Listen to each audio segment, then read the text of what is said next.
nous allons faire en sorte que ce lézard soit modifié dans Photoshop,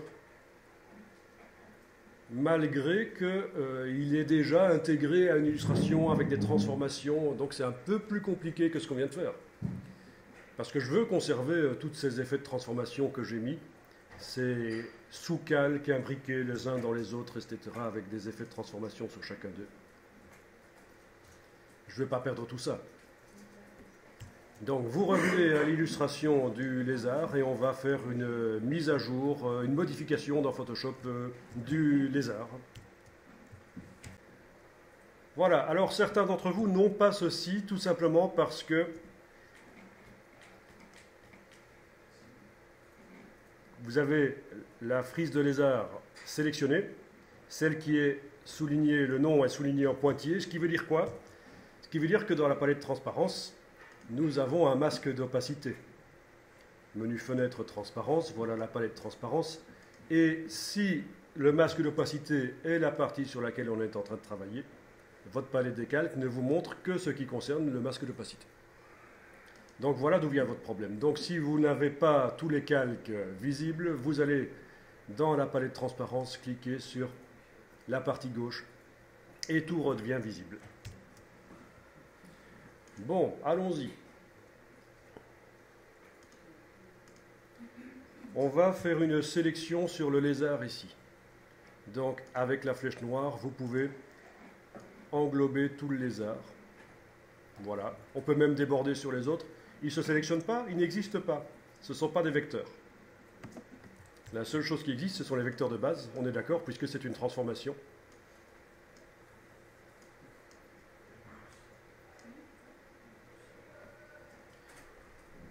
J'aime bien sa petite tête de Bart Simpson quand même. Non mais c'est vrai. Bon. Alors, édition, copier, et je vais le coller dans un nouveau document Illustrator. Édition, coller. Ok. Il est là. Donc, il a fallu zoomer en arrière parce qu'il s'est collé en dehors du plan de travail A4 horizontal que j'avais. Alors, il est sélectionné. Je vais dans la palette Aspect et je devrais normalement trouver l'effet de transformation. Cet effet de transformation, je vais le désactiver ou je pourrais même le jeter.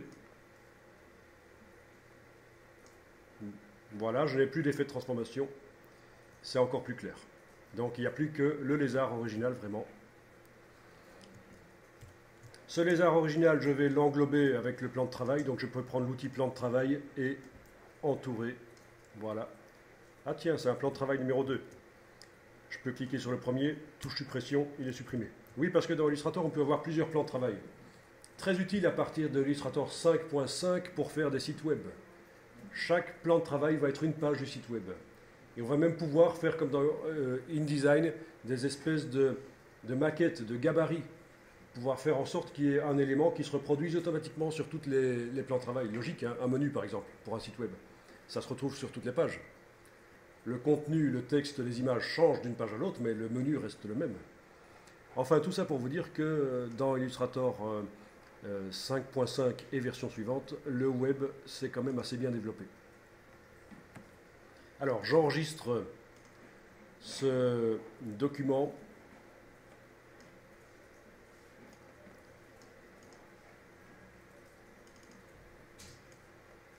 Alors, dans le dossier Illustrator créatif, je vais l'enregistrer dans mon dossier frise, puisque on est revenu à l'exercice de la frise. Et alors, je vais l'appeler lézard seul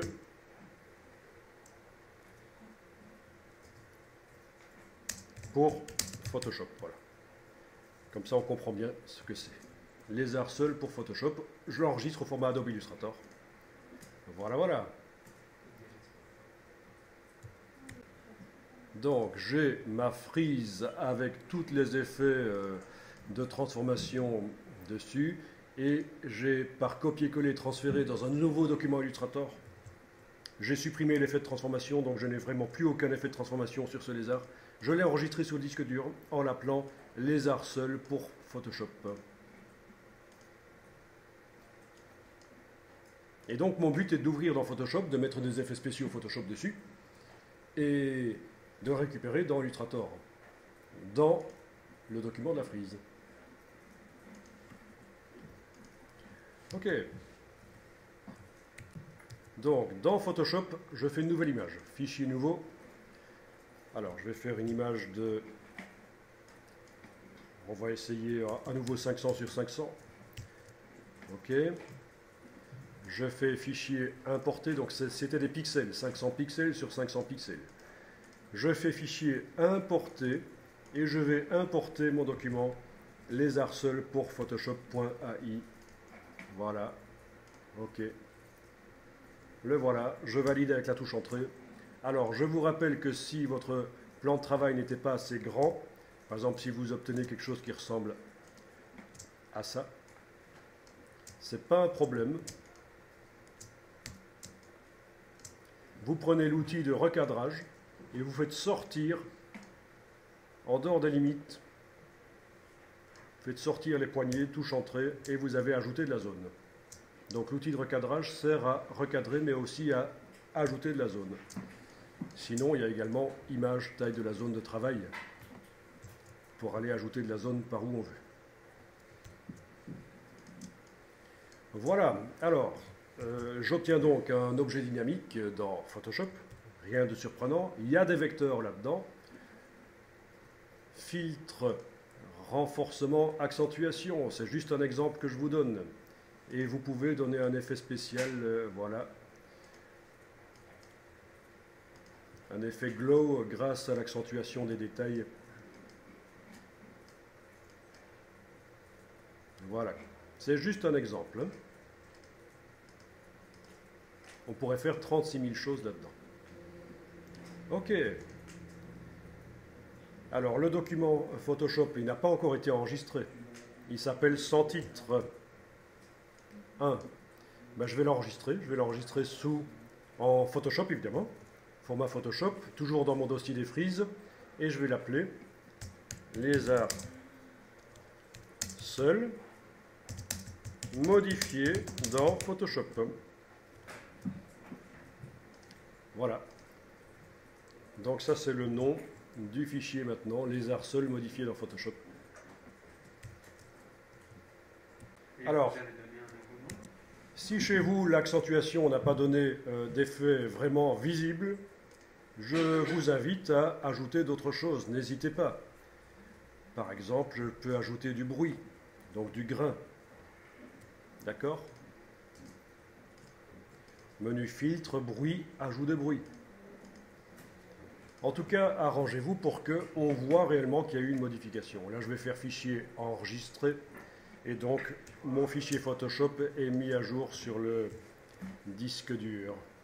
Donc, j'ai non seulement une accentuation des détails, modifiable évidemment, puisque ça a été mis sur un objet dynamique, je peux double-cliquer dessus et aller modifier la valeur. Et j'ai également un bruit, ajout de bruit. Modifiable également, on double-clique dessus et on peut aller modifier la quantité, etc. Voilà, je fais fichier enregistré. Intéressant ça, vous voyez que ça peut donner un effet naturel au vecteur en fait. Ce sont des vecteurs, mais grâce au filtre Photoshop, je peux donner un effet plus naturel à la chose. Donc ça n'alourdit pas. Les vecteurs qui sont à l'intérieur de l'objet dynamique ne sont absolument pas modifiés. J'ajoute des effets spéciaux qui modifient leur aspect, la manière dont ils sont vus. Mais il suffit que j'enlève l'œil en face des effets spéciaux et je vois mes vecteurs et on voit qu'ils ne sont pas modifiés du tout.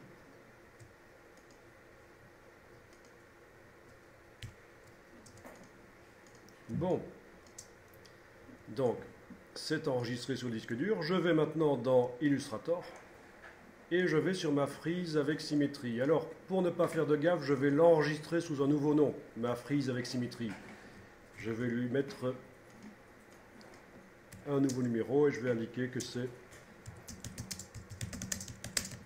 avec l'image de Photoshop à la place des vecteurs originaux. C'est ce qu'on va faire.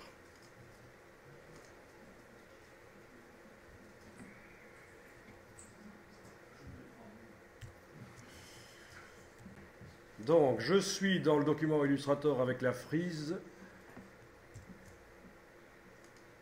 Je vais sélectionner le groupe qui contient tous les vecteurs de mon lézard original. D'accord? Donc, le groupe ici, je travaille sur lui. Vous pouvez l'activer, la vignette, et sélectionner. C'est surtout activer la vignette, en fait, qu'il faut faire. Oui, je crois que le fait que le lézard soit sélectionné n'a pas d'importance. Là, il n'est pas sélectionné. Mais en tout cas, la vignette, parce que je vais aller importer là-dedans, dans ce groupe, l'image qui vient de Photoshop. Fichier, importer.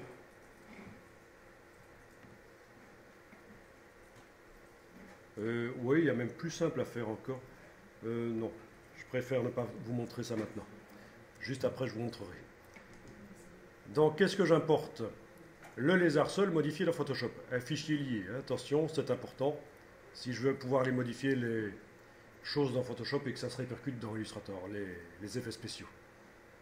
Donc, lézard seul modifié dans Photoshop, c'est ça que j'importe. Le voilà. Il est là. D'accord? Donc, vous avez l'image. Elle n'est pas arrivée dans le groupe, et bien on va la déplacer dans le groupe. Voilà. Elle est déplacée dans le groupe. Donc, dans le groupe, il y a l'image, quelque part. Voilà. Eh ben oui, elle est là tout au-dessus.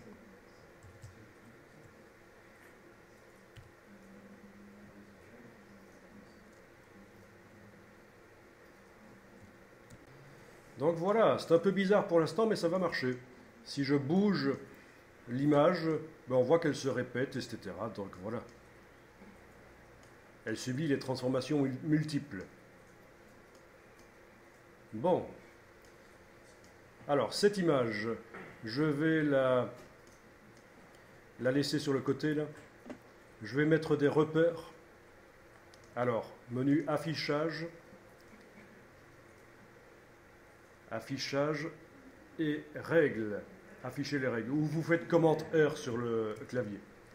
Affichage, règles, afficher les règles. Voilà. Donc j'ai des règles qui sont arrivées de chaque côté du document.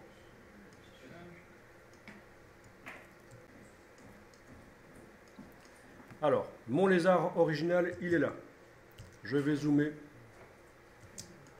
Voilà. Je vais simplement mettre des règles comme ceci pour savoir à peu près quelle dimension il a.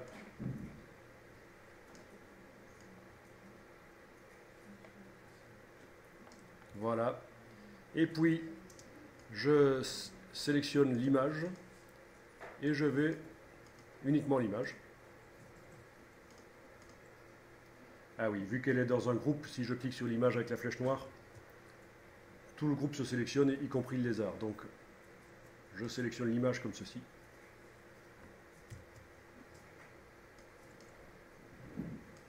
Voilà. Je vais la redimensionner pour qu'elle ait à peu près la même dimension que le lézard. Donc.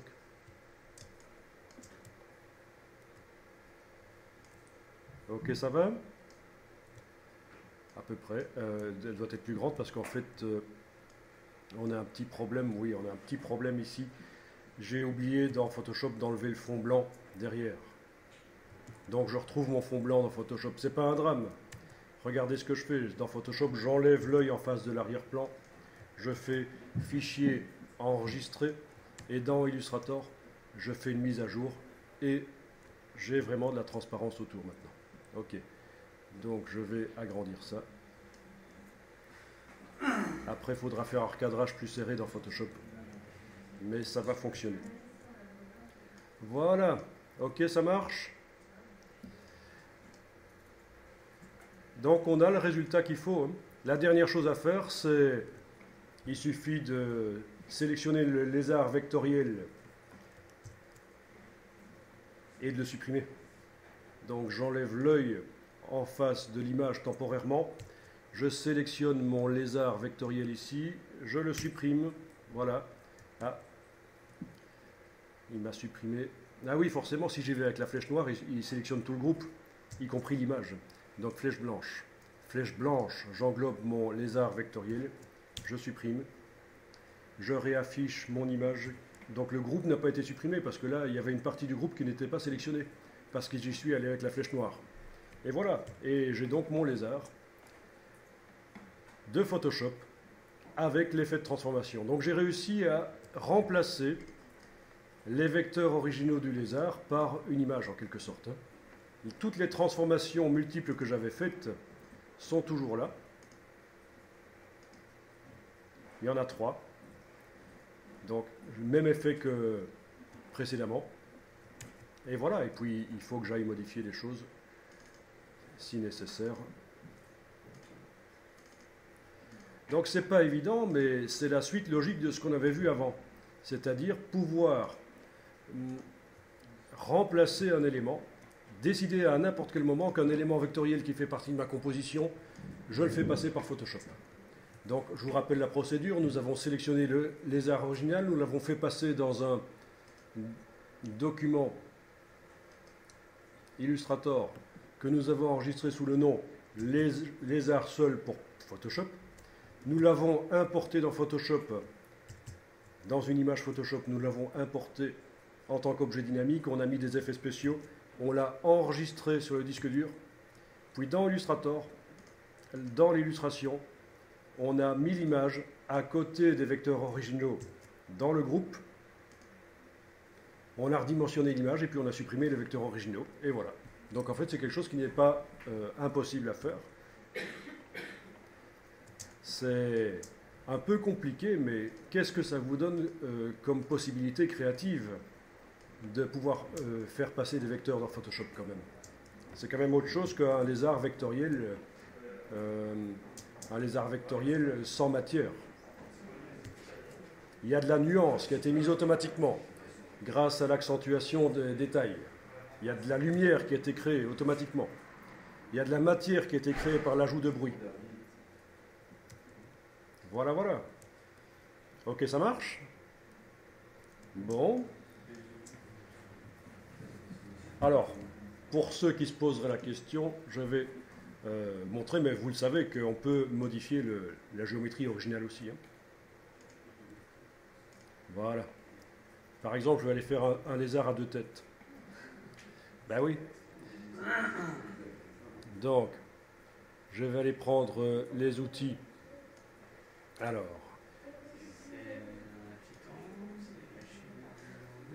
voilà, derrière la gomme, j'ai les ciseaux. Donc ça, vous ne faites pas, mais je vous montre simplement qu'il est toujours possible de modifier les vecteurs originaux. Je vais couper la tête du lézard ici. Voilà. Eh oui. Et vous savez ce qui se passe quand on coupe la tête d'un lézard, hein?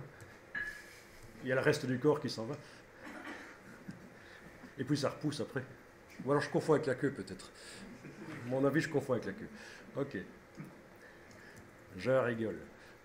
C'est de l'humour noir. Voilà.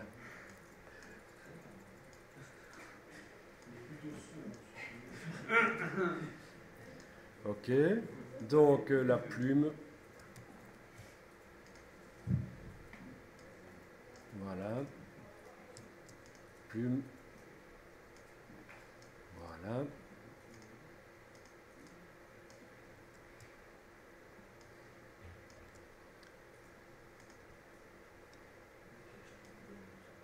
Ok. Oui, il a un double menton, c'est ça. C'est grave. Par contre, il manque des yeux. Tiens, c'est bizarre. J'ai pas dupliqué les yeux. Si, ah, les yeux sont certainement passés en dessous. Ça doit être ça. Oui, c'est ça.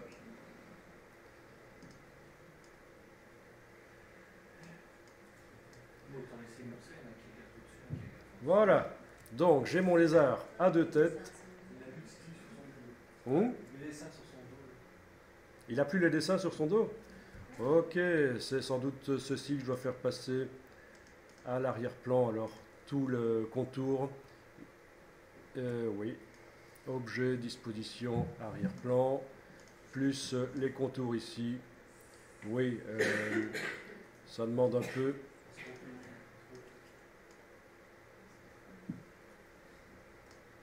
Alors, il faut que j'aille voir dans la palette des calques ce qui se passe.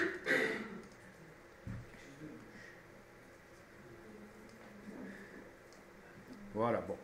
Ok, on y arrive finalement. Donc, j'enregistre ça. Je peux même changer son nom. Hein.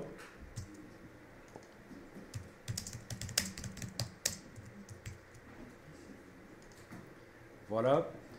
Dans Photoshop, je vais remplacer le contenu de l'objet dynamique ici. Donc l'objet dynamique est activé. Menu calque, objet dynamique, remplacer le contenu. Je remplace par le lézard à deux têtes. Voilà. Je mets à jour le fichier Photoshop sur le disque dur, fichier enregistré. Je vais dans Illustrator et voilà, j'ai sur ma frise un lézard à deux têtes.